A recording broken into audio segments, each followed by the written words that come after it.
orang itu cara berpikir nuruti nafsu, itu yang bahaya. Makanya Quran kritik ara'aita man ittakhadha ilahahu hawa. Orang yang cara berpikir itu nuruti hawa nafsu. Kalau zaman Nabi, zaman sahabat, zaman ulama, enggak seperti itu. Sehingga cara berpikir itu mudah. Makanya kata Nabi, absyiru ya ma'sarul muslimin, kata. Kamu harus senang ya ma'sarul muslimin. Allah sekarang buka pintu langit yang sebelumnya enggak pernah dibuka. Dan Allah yubahi bikum malaikatah. Dan Allah membanggakan kamu kepada para malaikat. Kenapa? Umatnya Muhammad, umatnya Rasulullah Muhammad SAW, itu kalau sampean kepengen mati setiap saat itu baik, itu resepnya gampang kata Nabi. Addu faridotan wantadzoru ukhra. Jadi Allah memberitahu, ya Muhammad, umatmu ini luar biasa.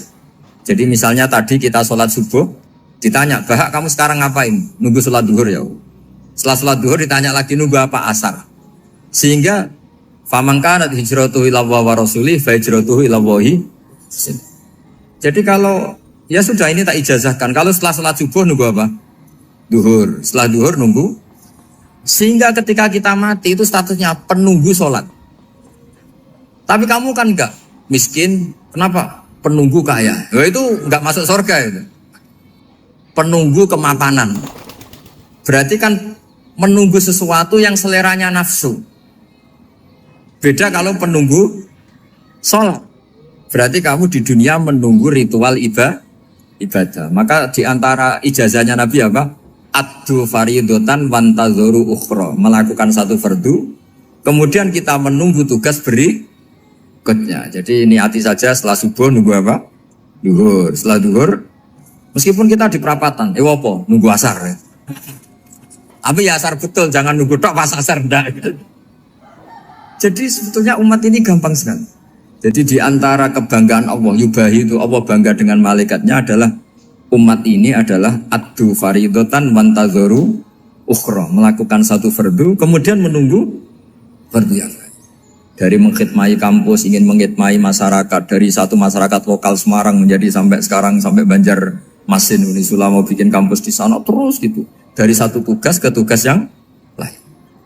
Makanya Islam diajarkan setelah satu tugas selesai, faida faruh tafan so. Jadi sehingga hidup kita itu dinamis. Dari satu kebaikan menunggu kebaikan lain, dari satu kebaikan menunggu. Sehingga hidup kita ngapain? Nunggu satu kebaikan. Ini sudah masuk faman kanat hijratuhu ila Allah wa rasulih, fa hijratuhu ila Allah wa rasulih. Sehingga bayangkan kalau kita direkam Allah, Gusti kula ampun mati nak dereng sugih. Wis melarat puluhan tahun. Sakit nunggu sesuatu sing sifatnya nafsu, kok pengen sugih. Sugih tok aja cukup. Tahu buruhno wong sing tahu ngenyek ndekne lho, itu kan urung-urung wis dendam.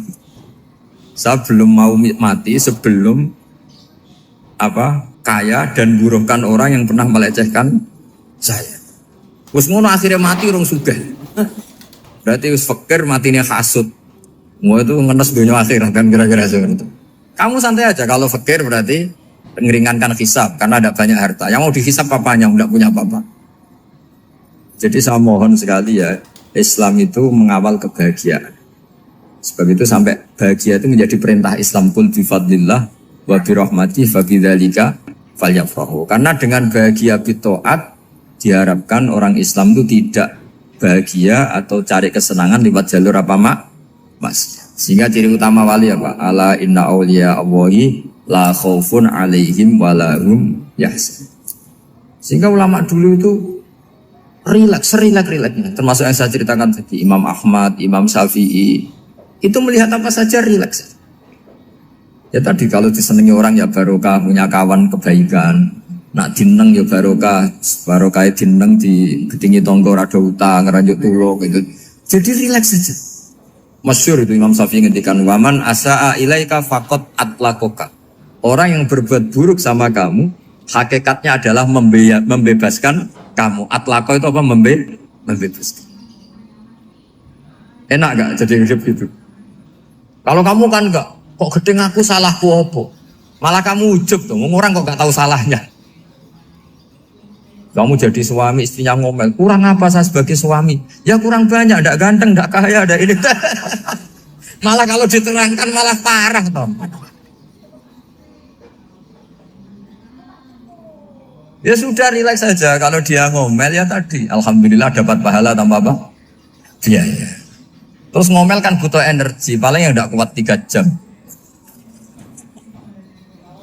Nanti juga berhenti apa? Terus ambil nilai positifnya. Misalnya ngomel sama suaminya, bagus lah. Kalau ngomel sama tetangga malah kayak apa gitu aja udah. Jadi ulama dulu itu gampang sekali melihat hidup. Rasulullah ya gitu, melihat hidup tuh gampang saja. Ketika tanya, ya Aisyah apa ada sarapan? Tidak ada ya Rasulullah, ya sudah saya tak puasa. Jadi enteng saja. Kadang-kadang beliau ingin puasa, ya puasa sunat, ada sarapan nggak jadi puasa. Rileks. Nabi itu rileks. Kalau ngajari kebaikan juga rileks. Nah sekarang itu banyak orang yang karena mungkin kurang baca, Islam tuh kayak jadi aturan yang bengis, yang repot, yang mengekang. Itu tidak seperti itu. Yuridu wa bikumul yusra wala yuridu bikumul usra. Allah menghendaki agama ini mudah. Sehingga ada sahabat di Imami Mu'ad itu baca Baqarah. Sahabat ini pekerja petani, mufarokoh ditinggal. Ketika Mu'ad lapor, ya Rasulullah ini ada orang munafik, tengah-tengah sholat mufarokoh saya ditinggal. Yang disalahin itu tidak yang tinggal tapi Mu'ad. Afattanun anta ya Mu'ad, kami itu tukang fitnah. Masa ngimami petani pakai surat Baqarah? Jadi yang disalahkan ini imamnya. Kalau kamu jadi imam, sholatnya ya yang cepat. Makanya terus banyak orang kecepatan karena tadi. Jadi Nabi itu enteng sekali. Jadi apa ya? Nabi itu beda dengan yang kita bayangkan beda. Nabi pernah ngaji di masjid, kemudian ada tetangga lewat pakai cangkul ke kebun. Semua sahabat gerutu. Ini orang tidak benar. Ada Nabi ngaji ditinggal saja ke kebun, tidak ikut ngaji. Jawabannya Nabi tidak. Itu bagus itu ikut sunnah saya. Kenapa ya Rasulullah? Dia kerja nyari halal. Dan untuk menghidupi keluarganya itu juga ajaran saya. Sehingga yang ngaji ya ajarannya Nabi, yang nggak ngaji karena kerja mencukupi keluarga juga ajarannya Nabi. Segampang ini. Kalau kayaknya kamu kan, wes gak roh akhlak kan gitu. Nabi rileks saja Nabi. Sampai bisa lihat itu di Ihya, di bab Fadhailul Kasbi. Makanya ini penting sekali supaya orang itu berpikir Islam atau mendakwahkan Islam itu berdasar sanad ya yang muttasil yang pernah dilakukan Rasulullah SAW. Sesuatu yang dilarang Allah itu pasti madharat. Maka untuk melarang seseorang bergantung sama narkoba misalnya atau hal-hal yang bahaya pada fisik, itu satu tentu bagi ahlullah, tentu karena takut Allah. Tapi banyak masyarakat yang memang benar-benar bisa meninggalkan narkoba karena efek buruknya ganja. Bahwa itu mengakibatkan sakau, mengakibatkan tidak sadarkan diri, mengakibatkan kebangkrutan ekonomi macam-macam. Sehingga mereka benar-benar benci sama yang namanya narkoba. Jadi di antara manhajul Quran itu kalau mentakbih, memburuk-burukkan maksiat itu mesti dikritik innahu kana fahisyah. Innahu kana fahisyata wa maqta wa sa'a sabila. Innahu kana fahisyata wa sa'a sabila. Diulang beberapa kali. Sehingga dibutuhkan kecakapan untuk menganggap satu hal yang buruk itu fahsyah, sesuatu yang enggak rasional, sesuatu yang tidak positif, sesuatu yang pasti berdampak negatif. Sehingga kalau misalnya tadi dibacakan oleh Qori, kuntum khaira ummatin ukhrijat linnasi ta'muruna bil ma'ruf wa tanhauna 'anil munkar. Untuk berhenti dari kemungkaran itu satu takbihun litil kal munkar atau litil kal munkarat, bahwa munkarat itu kita cap, kita stigmasi bahwa itu buruk sekali.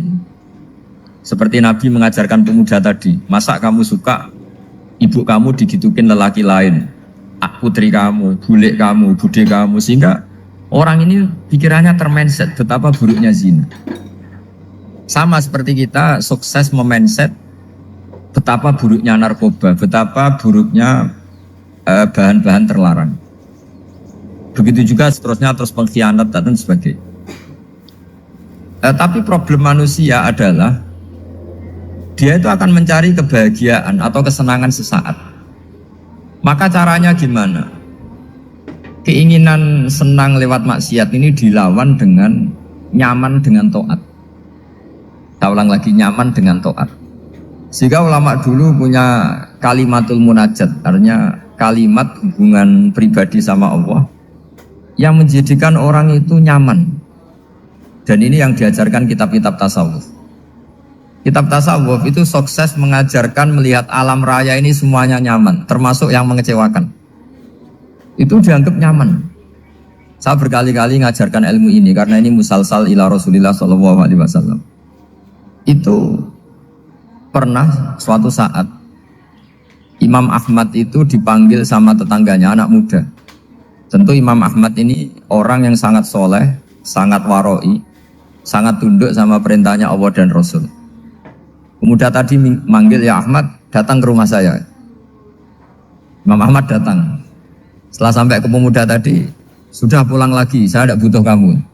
Pulang lagi. Setelah sampai rumah dipanggil lagi, ya Ahmad, datang lagi. Datang lagi. Oh, saya tidak jadi butuh, pulang lagi. Sampai 3 kali.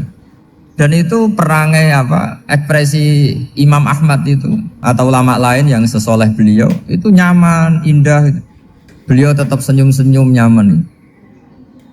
Beliau tidak tersinggung, tidak terprovokasi, pokoknya tidak tersinggung, kelihatan nyaman.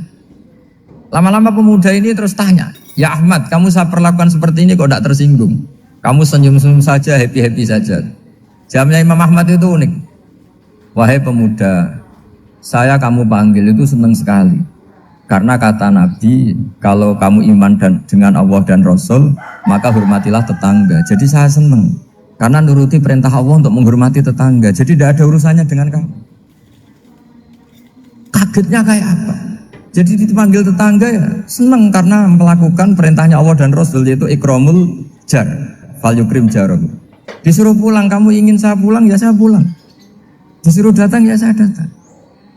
Jadi saya tidak tersinggung, saya tidak ada urusan dengan kamu. Urusan saya dengan Allah Subhanahu wa Ta'ala. Itu kalau bapak-bapak istrinya ngomel terus sabar itu ya bagus. Saya tidak punya urusan. Kalau kamu terprovokasi oleh istri, berarti kamu didikte oleh makhluk.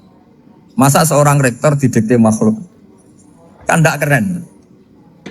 Apalagi seorang habib didikte makhluk, kan tidak keren.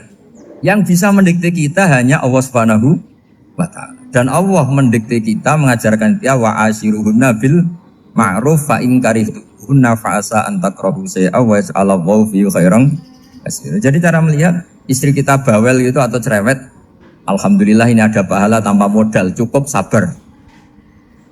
Kalau istri kamu sedang mesra, malah mintanya ke mall, malah biayanya tinggi. Murah mana dapat pahala dimarahin sama saat mesra minta ke mall?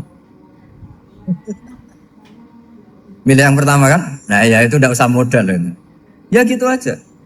Jadi kalau istri sedang marah bawel, anggap saja ini rezeki. Dapat pahala tanpa apa? Biaya. Nah kalau pas rukun malah nantang ke mall, biayanya malah tinggi. Jadi ulama dulu itu melihat dunia itu happy. Pernah Imam Syafi'i dikasih tahu, orang yang tadi nyium tangan kamu ya, itu di rumah menghujat Anda. Jadi dia sopan hanya di depan Anda, kalau di luar menghujat Anda. Jawabnya Imam Syafi'i lucu. Ya baguslah. Yang cerita ini kaget. Kenapa bagus ya Abu Abdillah? Kalau manggil Imam Syafi'i ya Abu Abdillah.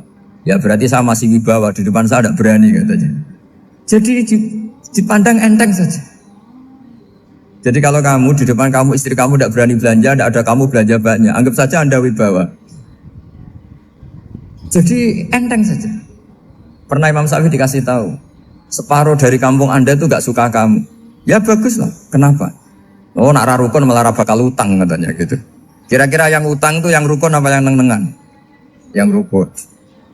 Jadi enteng saja. Masyhur itu makalahnya Imam Syafi'i. Waman asa'a ilaika faqad atlaqaka. Orang yang berbuat buruk sama kamu berarti membebaskan kamu. Kalau saya sedang nenengan sama Habib Hasan Toha Putra, beliau naik Alphard gak nawarin saya sah karena baru nenengan. Tapi kalau sedang rukun malah harus repot mana? Rukun sama ndak rukun? Repot.